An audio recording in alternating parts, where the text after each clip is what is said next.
Hello students, myself Amit Singhal, ASN sir. I welcome all of you to my YouTube channel Rezo sir Mathematics by ASN sir. तो आज हम बहुत ही interesting topic start करने वाले हैं और वो इंटरेस्टिंग टॉपिक है अपना coordinate geometry. Coordinate geometry maths का एक प्रॉपर विंग है। जैसे अपना अलजेब्रा एक विंग होता है, अपना कैलकुलस एक विंग होता है, वेक्टर 3D एक विंग हम बोल सकते हैं, वैसे ही हम कोऑर्डिनेट ज्योमेट्री की हम बात करें तो कोऑर्डिनेट ज्योमेट्री एक अपने पास विंग है। इसमें अपने पास चैप्टर्स होते हैं स्ट्रेट लाइन। मैं जेई मेंस और जेई एडवांस के सिलेबस की बात कर रहा हूँ, तो इसमें चैप्टर्स होते हैं अपने straight line, circle, parabola, ellipse, hyperbola. Parabola, ellipse, hyperbola को हम कॉनिक सेक्शन का भी नाम ले देते हैं। So this is very important wing from scoring point of view, कि भाई स्कोरिंग पॉइंट ऑफ व्यू के हिसाब से ये विंग बहुत ही इंपॉर्टेंट है। इसके जो क्वेश्चन होते हैं रिलेटिवली ईजियर साइड पे होते हैं और ऐसे होते हैं जो बच्चे इजीली फॉर्मूला बेस्ड क्वेश्चन होते हैं क्रैक कर सकते हैं आराम से। तो उस पॉइंट ऑफ व्यू से इस चैप्टर को पढ़ना बहुत ही बच्चों के लिए बहुत ही फायदे का सौदा रहता है हमेशा। तो कोऑर्डिनेट ज्योमेट्री की पहले मैं बात करता हूँ कि यार ये कोऑर्डिनेट ज्योमेट्री क्या है, व्हाट इज कोऑर्डिनेट ज्योमेट्री। देखो what is geometry, coordinate geometry पे बाद में आएंगे, पहले आएंगे व्हाट इज ज्योमेट्री। भाई हमने अभी तक ज्योमेट्री की बहुत सारी चीज़ें पढ़ी हैं, जैसे स्ट्रेट लाइन पढ़ी है, सर्कल पढ़ी है, या फिर और बहुत सारी चीज़ें पढ़ी हैं, एलिप्स वगैरह पढ़ी हैं। तो ज्योमेट्री की चीज़ों को हम जो पढ़ते हैं वो एक तरीके से पढ़ सकते हैं कि सर्कल है, सर्कल बना लिया ग्राफ पेपर पे, लाइन बना ली, और फिर उसके बारे में चीज़ें देखी कि वो हमारे बारे में क्या क्या चीज़ें निकाल सकते हैं। एक हर बार ज्योमेट्री को बनाना पॉसिबल नहीं है। भाई हर सर्कल को बनाना पॉसिबल है क्या हमारे लिए, हर स्ट्रेट लाइन को बनाना पॉसिबल है कि बार बार नहीं। हम क्या कर सकते हैं, मान लो मैं कहता हूँ कि यार एक लाइन है और एक सर्कल है, बताओ ये दोनों कहाँ कहाँ इंटरसेक्ट कर रहे हैं। अब एक लाइन है एक सर्कल है, एक तरीका तो ज्योमेट्री का है सिंपल, कि भाई लाइन ड्रॉ करी ग्राफ पेपर पे, सर्कल ड्रॉ किया ग्राफ पेपर पे, बिल्कुल एक्यूरेट है ना, और फिर उन दोनों पॉइंटों को ढूंढा जहाँ पॉइंट ऑफ इंटरसेक्शन है, फिर उनके कोऑर्डिनेट्स बता दिए। तो ये तो हमेशा एक लेंदी प्रोसेस ही रहेगा। एक प्रोसेस क्या है, हम इसमें अलजेब्रा का यूज़ करें। तो यहाँ पे हम जो पढ़ते हैं वो पढ़ते हैं algebra of geometry.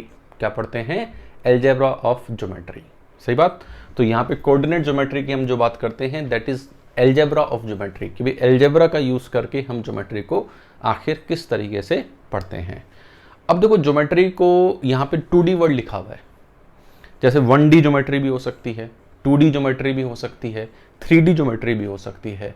What is 1D geometry, हम 1D मतलब एक लाइन में, 1D मतलब एक लाइन में। जैसे सपोज करो हमारे पास एक लाइन है, एक पार्टिकल इस लाइन में मूव कर रहा है, ठीक है। अब किसी टाइम पर हमें इसकी पोजीशन चाहिए कि भाई किसी टाइम पर इसकी पोजीशन क्या है। तो किसी टाइम पर इसकी पोजीशन बताने के लिए कोई रेफरेंस पॉइंट ढूंढ लिया कि यार ये रेफरेंस पॉइंट हो गया, ठीक। अब इस रेफरेंस पॉइंट से इसकी पोजीशन क्या है बताने के लिए एक ही पैरामीटर की जरूरत है। भाई या तो इधर बता देंगे या इधर बता देंगे, इधर वालों को प्लस ले लेंगे, इधर वालों को माइनस ले लेंगे, कि भाई इस फला पॉइंट पे या फला 10 सेकंड बाद वो 5 मीटर डिस्टेंस पे है या इतने मीटर डिस्टेंस पे है, इस तरह बता सकते हैं। एक ही पैरामीटर की जरूरत है, ठीक है। तो ये हो गया हमारे पास क्या, 1 डायमेंशनल ज्योमेट्री। 2 डायमेंशनल, मान लो कोई पार्टिकल इस बोर्ड में मूव कर रहा है, ठीक है। हम उसकी position with respect to that corner के रेस्पेक्ट में उसकी पोजीशन हम देखना चाह रहे हैं। अब यहाँ पे कॉर्नर एक रेफरेंस पॉइंट हो गया। भाई कॉर्नर एक हमारे पास क्या हो गया, रेफरेंस पॉइंट। अगर हम रेफरेंस पॉइंट नहीं लेते हैं तो हर एक के हिसाब से पोजीशन अलग अलग हो सकती है। मेरे हिसाब से पोजीशन अलग होगी, तुम्हारे हिसाब से पोजीशन अलग होगी। तो हर एक के हिसाब से पोजीशन अलग अलग ना हो, इसलिए हम एक रेफरेंस पॉइंट बना लेते हैं कि यार वो कॉर्नर हो गया। अब उस कॉर्नर पे मान लो ये डी लिखा हुआ है ना, इस डी की हमें पोजीशन देखनी है, या डी लिखा हुआ है या जी लिखा हुआ है, कुछ भी लिखा हुआ है, उसकी पोजीशन हमें देखनी है। तो उसकी पोजीशन बताने के लिए हमें 2 पैरामीटर की जरूरत है। एक तो हम इस तरह से ये लेंथ नापें, एक ये हाइट नापें, ठीक। तो ये हमारे पास क्या हो गया, 2 डायमेंशनल ज्योमेट्री। अब मान लो आप 3 डायमेंशनल की बात करते हैं, आप जिस भी रूम में बैठे हो, जैसे मेरे सामने ये अपना कैमरा लगा हुआ है ना। अब मैं इस रूम में इस कैमरे की पोजीशन को लोकेट करना चाहता हूँ, या ये LED लाइट्स लगी हुई हैं, इनको लोकेट करना चाहता हूँ। आपके रूम में कुछ ना कुछ और लगा होगा, ठीक है, या ये मार्कर लगा हुआ है, ये मार्कर खड़ा है, इसकी पोजीशन मैं देखना चाहता हूँ। With respect to that corner of the room. अब उस कॉर्नर के रेस्पेक्ट में देखने के लिए, इन सब चीज़ों की पोजीशन देखने के लिए मुझे कितने पैरामीटर चाहिए? एक ये कि भाई इधर कितना है, एक ये आगे कितना है, एक ये ऊंचाई कितनी है। तो हमेशा मुझे 3 पैरामीटर की जरूरत है। तो इस रूम में जो भी चीज़ चल रही है उसको हम क्या बोलेंगे? 3 डायमेंशनल ज्योमेट्री। तो अभी हम यहाँ जो बात करने वाले हैं वो बात करने वाले हैं किसकी? 2 डायमेंशनल ज्योमेट्री की हम बात करने वाले हैं। अब देखो 2 डायमेंशनल ज्योमेट्री को पढ़ने के लिए हम एक सिस्टम पढ़ते हैं, एक सिस्टम बनाते हैं कि भाई आखिर में किस सिस्टम में कौन सा उसका रेफरेंस पॉइंट है और कैसे हमें सिस्टम को वहाँ पे लिखना है। तो एक हमारे पास होता है कार्टेशियन सिस्टम,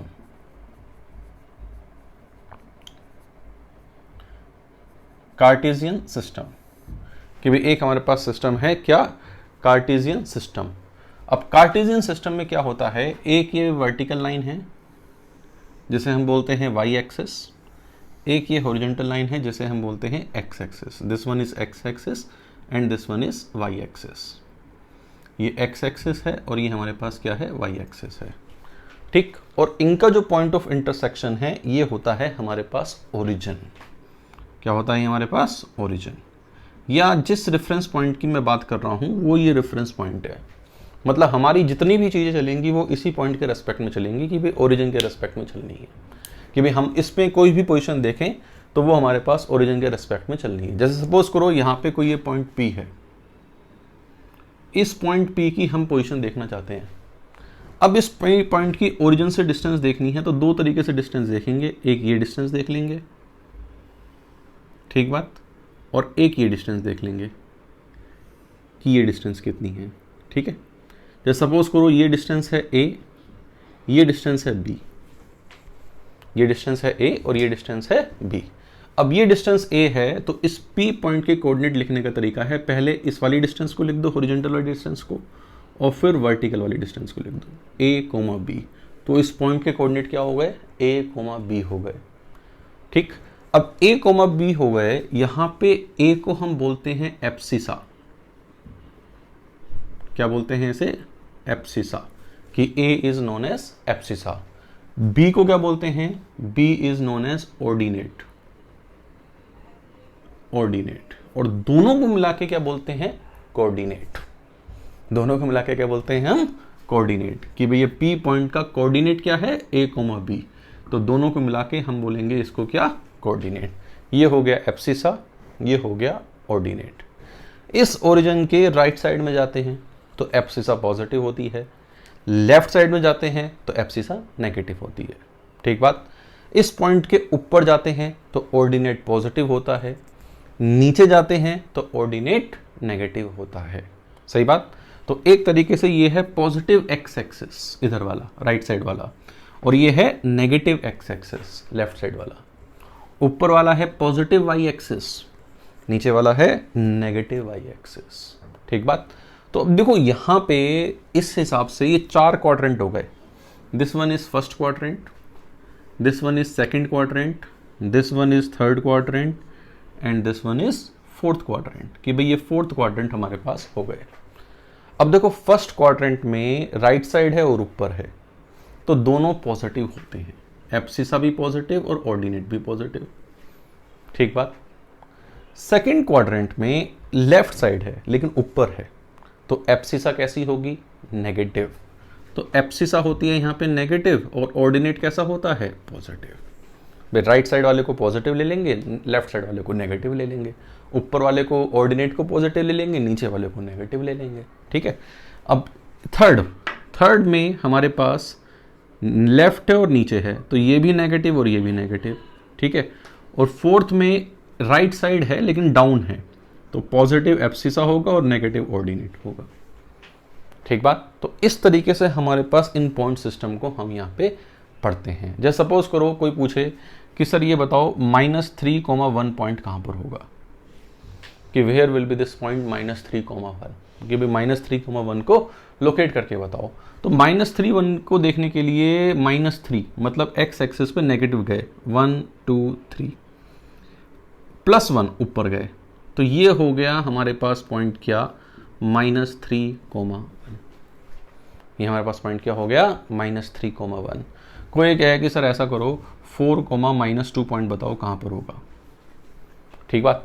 अब 4 + 4 तो एब्सिसा पॉजिटिव है, तो 1 2 3 4 और 1 2, तो ये हमारे पास पॉइंट हो गया 4 कोमा -2। हमें नेगेटिव चाहिए था, नेगेटिव ऑर्डिनेट चाहिए था, इसलिए हम क्या गए, नीचे गए। तो ये चारों क्वाड्रेंट में कौन सा पॉइंट कैसे लेना है वो हमने यहाँ पे देख लिया, ठीक बात। अब देखो अगर एक्स एक्सिस पे कोई पॉइंट है, किस पे पॉइंट है, एक्स एक्सिस पे हमारे पास कोई पॉइंट है, तो एक्स एक्सिस वाले पॉइंट का ऑर्डिनेट क्या होगा, 0। तो एक्स एक्सिस वाले पॉइंट पे ऑर्डिनेट क्या होगा, 0। तो एट एक्स एक्सिस वाई कितना है, 0 है, ठीक है। वाई कितना है, 0। भाई ऑर्डिनेट को वाई से, एब्सिसा को एक्स से, ठीक है। इसी तरह वाई एक्सिस पे ये एब्सिसा क्या होगा, 0। तो एट वाई एक्सिस एक्स कितना होगा, 0 होगा। मतलब पहले वाला, भाई कोई पूछे इस पे कोई पॉइंट मानना है तो 0, b मान सकते हैं वाई एक्सिस पे, इस पे कोई पॉइंट मानना है तो a, 0 मान सकते हैं। तो भाई ये हमारा पूरा कार्टेशियन सिस्टम होता है, और इसी से ही अपनी किसकी शुरुआत होती है, कोऑर्डिनेट ज्योमेट्री की।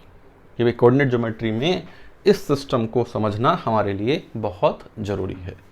उम्मीद है अच्छा लगा होगा, समझ में आया होगा, क्योंकि बहुत ही आसान सी बातें हैं, और अगर हमने 10th पढ़ी है तो ये हम आसान सी बातें आराम से समझ सकते हैं। ऐसी कोई हमें उसमें आपत्ति दुख वगैरह नहीं आना चाहिए। चलिए अब थोड़ा सा हम इसमें आगे बढ़ते हैं कि भाई कोऑर्डिनेट ज्योमेट्री में कार्टेशियन सिस्टम हमने समझ लिया कि कार्टेशियन सिस्टम क्या है। अब बात करते हैं कि यहाँ पे हमारे पास कौन कौन से फॉर्मूले हैं जो अपने काम आते हैं। कौन कौन से फॉर्मूले हैं, सबसे पहला फॉर्मूला यहाँ पर है distance formula. Distance formula, distance formula. यार अब ये डिस्टेंस फॉर्मूला क्या है, what is this distance formula, मतलब दो पॉइंट के बीच की डिस्टेंस। जैसे लेट्स से एक पॉइंट है A x1 y1, एक पॉइंट है B x2 y2, ठीक। हम इन दोनों पॉइंट्स के बीच की डिस्टेंस निकालना चाहते हैं। डिस्टेंस क्या है, अब देखो डिस्टेंस, जैसे ये हमारे पास A पॉइंट हो गया, ये हमारे पास B पॉइंट हो गया, ये जो मिनिमम ये जो है, ये minimum shortest path from A to B, shortest path from A to B, that is the distance between A and B। ये हमारे पास क्या है, A और B के बीच की डिस्टेंस है। अब ये A और B के बीच की डिस्टेंस है भाई, तो यहाँ पे इन दोनों के बीच की डिस्टेंस मान लो D है, तो इस D का फॉर्मूला क्या है। अब जैसे A को मैंने बोला कि यार ये x1 y1 है ना, इस B को मैंने बोला कि यार ये x2 y2 है, ठीक बात। तो यहाँ से मैंने इसको डॉट डॉट डॉट मिलाया, यहाँ से मैंने इसको डॉट डॉट डॉट मिलाया, तो इसका ये कितना होगा x1, ठीक बात। इसका ये कितना होगा x2, ये x1 x2 होगा, मतलब ये डिस्टेंस x1 है, ये डिस्टेंस x2 है, तो ये डिस्टेंस कितनी होगी, x2 माइनस x1, सही बात। सिमिलरली अगर मैं इसको यहाँ मिलाऊं तो ये y1 होगा, और इसको मैं यहाँ मिलाऊं तो ये y2 होगा, ठीक है।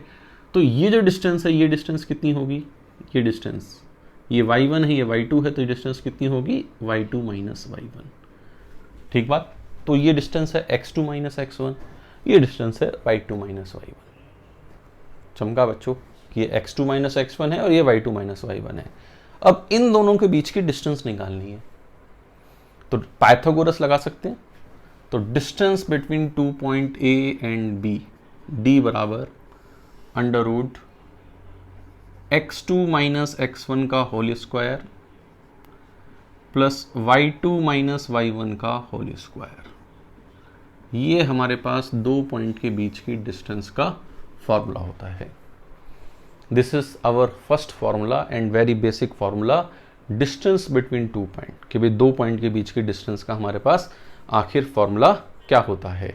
अब इसमें क्वेश्चन बन सकते हैं कि भाई दो पॉइंट के बीच की डिस्टेंस निकाल दो, सिंपल ये फॉर्मूला लगा दो, भाई सिंपल ये फॉर्मूला लगा दो कि भाई दो पॉइंट के बीच की डिस्टेंस हमारे पास क्या होगी, या फिर कुछ और पूछ सकते हैं, जैसे चलो एक क्वेश्चन करते हैं हम, है ना, एक छोटा सा क्वेश्चन करते हैं कि जैसे हमारे पास एक पॉइंट दे रखा है 3,1 और दूसरा पॉइंट दे रखा है α,6, ठीक, सही बात। Distance between these two point, distance between these two point is 13। Find alpha, कि अल्फा हमारे पास क्या होगा, ठीक बात। बस सिंपल सा काम है कि भाई इन दो पॉइंट के बीच की डिस्टेंस, तो डिस्टेंस का फॉर्मूला क्या है, √α-3 का होल स्क्वायर प्लस 6 - 1 मतलब 5 का square, that is equal to 13। ये हमने डिस्टेंस फॉर्मूला लगा दिया, स्क्वायर करा, ठीक, तो ये हो गया हमारे पास 13 स्क्वायर, ठीक बात। और 13 स्क्वायर कितना होगा, 169 - 25, दैट विल बी 144। तो ये α-3 का whole square, that will be 144। तो व्हाट इज α-3 यार, +-12। तो अल्फा अगर +12 लें तो 15 आ जाएगा, और -12 लें तो कितना आ जाएगा, -9। So the possible value of alpha can be +15 और -9। गॉट इट भैया, हमारा क्वेश्चन एकदम लड्डू सा हो गया। जैसे एक क्वेश्चन हम और कर सकते हैं भाई, एक क्वेश्चन ही हमारा हो गया, एक क्वेश्चन और कर लेते हैं। अच्छा, जैसे एक चीज़ बताओ आप मुझे, एक क्वेश्चन से पहले भाई, हमारे पास 3 points are collinear A, B, C, इसका मतलब क्या है, तीनों पॉइंट एक ही लाइन में हैं। इफ 3 पॉइंट्स आर कोलिनियर तो A, B, C मतलब तीनों एक ही लाइन में हैं। अब डिस्टेंस फार्मूला से कैसे शो करें कि यार ये एक ही लाइन में है, भाई डिस्टेंस फार्मूला से अगर हमें ये शो करना है कि यार ये एक ही लाइन में है, कैसे शो करेंगे डिस्टेंस फार्मूला से, भाई डिस्टेंस फार्मूला से शो करना है तो बस क्या करना होगा कि यार AB + BC बराबर AC, AB + BC बराबर AC। तो यहाँ पे हमारे पास हो गया कि भाई अगर AB + BC AC के बराबर आ जाए तो इसका मतलब क्या है, ABC are 3 collinear points, 3 collinear points, कि ABC हमारे पास 3 कोलिनियर पॉइंट्स है, ठीक है। चलिए एक क्वेश्चन और करते हैं, लेट्स डू वन मोर, थोड़ा सा अच्छा सा करते हैं, ठीक है, थोड़ा सा अच्छा सा क्या होगा हमारे पास, जैसे क्वेश्चन है find circumcenter of triangle whose vertices are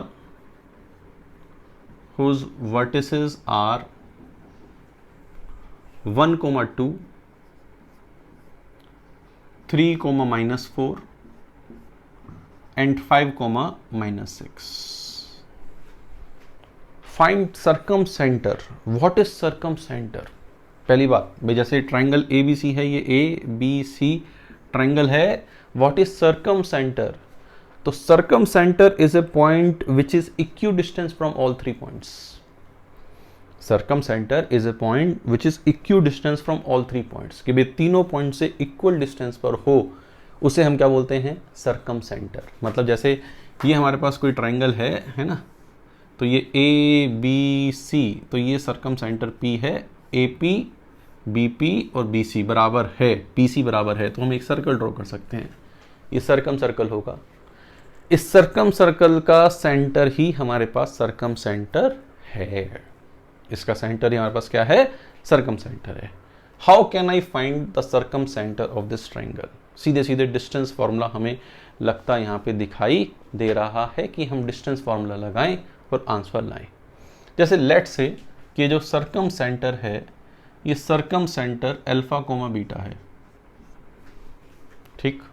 अब α, β की मतलब AP डिस्टेंस बराबर BP डिस्टेंस बराबर CP डिस्टेंस, या फिर स्क्वायर कर दो बराबर लो, सही। तो α-1 square plus β -2 whole square alpha minus 3 whole square beta plus 4 whole square, alpha minus 5 whole square beta plus 6 whole square. ठीक जी। अब यहाँ पे जैसे इन दोनों को सॉल्व कर लेते हैं यार। पहले इन दोनों को सॉल्व करेंगे, alpha square beta square cut जाएगा यहाँ से और यहाँ से दोनों बराबर से, है ना। Alpha square beta square cut जाएगा, यहाँ पे क्या आएगा -2 अल्फा, यहाँ पे क्या आएगा -6 अल्फा, तो वो इधर आ गया 4 अल्फा। ठीक, यहाँ पे क्या आएगा -4 अल्फा, यहाँ पे क्या आएगा 12 अल्फा, है ना। तो 12 alpha 8 alpha sorry 8 beta, 8 beta यहाँ पर आएगा, यहाँ पे आएगा -4 बीटा, तो वो इधर आ गया -12 बीटा। ठीक जी। इसी तरह यहाँ पे कितना आएगा 5 और यहाँ पे कितना आएगा अपने पास 25 -5 दिस विल बी 20, तो ये हो गया 2 अल्फा, 4 से ही डिवाइड कर दो पूरा, हाँ, तो alpha -3 beta is equal to 5। This is one equation. Yes, इसी तरह हम दूसरी इक्वेशन बना लेते हैं यार। इन दोनों को सॉल्व कर लेते हैं भाई, इन दोनों को बराबर कर देते हैं। तो इन दोनों को बराबर करेंगे तो alpha square beta square cut जाएगा, यहाँ पे आएगा -6 अल्फा, यहाँ पे आएगा -10 अल्फा, तो वो जाएगा 4 अल्फा, है ना। और यहाँ पे आएगा +8, यहाँ पर आएगा कितना +12, तो +8 +12, तो ये कितना होगा +8 +12 -4 बीटा, है ना। और यहाँ पे कितना होगा 25 कट जाएगा 36, तो alpha minus beta is equal to 9। So these are the two equations 1 and 2। इन दोनों को सॉल्व कर लेते हैं। इन दोनों को सॉल्व कैसे करेंगे, इसमें से इसको माइनस कर दो, तो -2 बीटा इज इक्वल टू -4, तो beta is equal to 2, beta 2 यहाँ रख देते हैं, तो अल्फा इज इक्वल टू 11। तो what is the circumcentre of the triangle 11,2, कि circumcentre of the triangle is 11,2। ठीक बात, यस और नो। तो ये हमारे पास डिस्टेंस फॉर्मूला, कि भाई how can we do distance formula problem. चलिए एक क्वेश्चन और करते हैं, है ना, डिस्टेंस के ऊपर।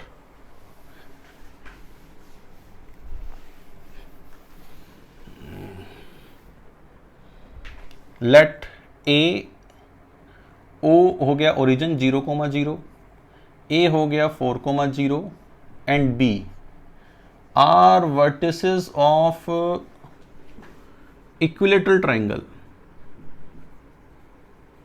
Equilateral triangle, equilateral triangle.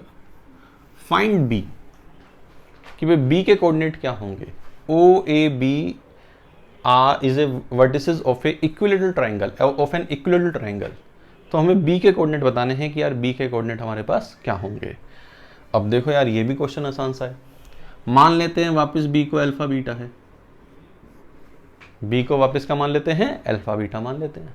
अब बी को अल्फा बीटा मान लिया, तो यार यहाँ पे इक्विलेटरल ट्राइंगल है। इक्विलेटरल ट्राइंगल क्या होता है, तीनों side equal, all 3 sides are equal, तो वो हमारे पास क्या होता है, इक्विलेटरल ट्राइंगल। अब इक्विलेटरल ट्राइंगल में मतलब O A is equal to O B is equal to A B, O A O B A B तीनों बराबर है। ठीक, व्हाट इज ओ ए, ओ ए इन दोनों के बीच की distance 4। What is O B, O B is √ alpha square plus beta square. And what is A B, इन दोनों के बीच की distance √ alpha -4 whole square plus beta square. ठीक बात, इनको सॉल्व करना है। इनको सॉल्व करते हैं, इन दोनों को सॉल्व करते हैं पहले यार। Alpha square beta square cut जाएगा, यहाँ तो 0 बचेगा, यहाँ पे क्या बचेगा -8 अल्फा प्लस 16, तो अल्फा कितना आ गया 2 आ गया यार, तो एकदम आ गया अल्फा 2। सही बात। अब अल्फा 2 आ गया, इन दोनों को बराबर कर लेते हैं अब आगे। 16 बराबर alpha square plus beta square, तो ये 2 रखेंगे तो बीटा स्क्वायर 12 आ गया, तो यहाँ से बीटा कितना आ गया ±2√3। इसका मतलब there are 2 possibilities of b. कौन कौन सी, एक तो 2 + 2√3, एक 2 - 2√3। तो possible coordinates of this will be this.